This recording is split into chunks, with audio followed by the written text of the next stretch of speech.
NEET paper leak आंदोलन के बाद देश भर में चर्चा में आए कॉकरोच जनता पार्टी यानी सीजेपी के फाउंडर अभिजीत दीपके अब एक नए विवाद में घिरते नजर आ रहे हैं। इस बार मामला किसी बयान या प्रदर्शन का नहीं बल्कि उनकी पढ़ाई, परिवार की आर्थिक स्थिति और पार्टी को मिलने वाले फंड को लेकर उठे सवालों का है।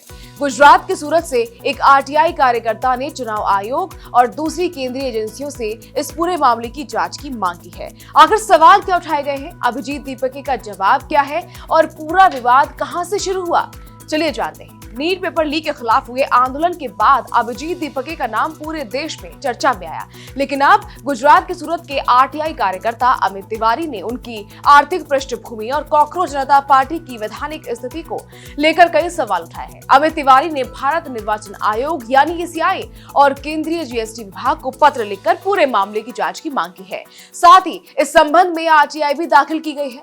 सबसे बड़ा सवाल अभिजीत दीपके की पढ़ाई को लेकर उठाया गया।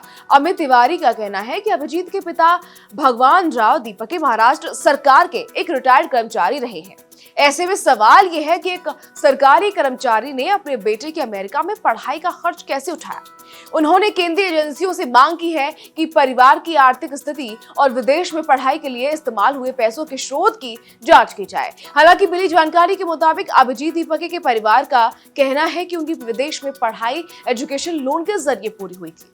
बताया जाता है कि अभिजीत ने महाराष्ट्र में शुरुआती पढ़ाई करने के बाद पुणे के तिलक महाराष्ट्र विद्यापीठ से पत्रकारिता में स्नातक किया और फिर अमेरिका के बोस्टन यूनिवर्सिटी से पब्लिक रिलेशंस में मास्टर्स की डिग्री हासिल की। उनके पिता भगवान राव दीपके महाराष्ट्र सरकार से सेवानिवृत्त कर्मचारी हैं, जबकि उनकी मां अनीता दीपके हैं। परिवार आज भी छत्रपति संभाजी नगर में रहता है। इस पूरे विवाद का दूसरा बड़ा पहलू कॉकरोच जनता पार्टी यानी CJP की कानूनी स्थिति को लेकर है।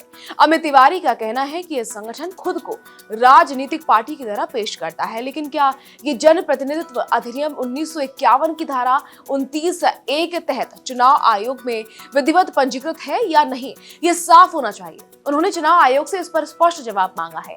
दरअसल ये विवाद उस वक्त और बढ़ गया जब वरिष्ठ वकील और राज्यसभा सांसद कपिल सिब्बल ने नीट पेपर लीक आंदोलन के दौरान गिरफ्तार CJP से जुड़े प्रदर्शनकारियों को कानूनी मदद देने के लिए 1 करोड़ रुपए के फंड का ऐलान किया।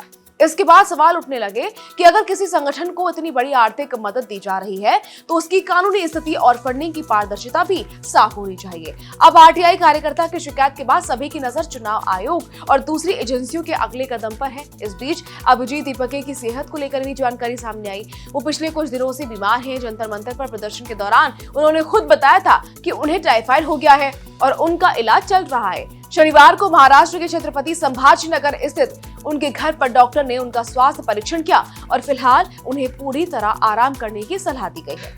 इसी वजह से वो इन दिनों सार्वजनिक कार्यक्रमों से भी दूर हैं। फिलहाल इस पूरे मामले में जांच की मांग जरूर उठी है, लेकिन अभी तक किसी भी एजेंसी ने अभिजीत दीपके या उनके परिवार के खिलाफ किसी तरह की अनियमितता की पुष्टि नहीं की है। वहीं अब ये देखना अहम होगा कि चुनाव आयोग और दूसरी संबंधित एजेंसियां RTI में उठाए गए सवालों पर क्या जवाब देती हैं और आगे इस मामले में क्या कार्रवाई होती है।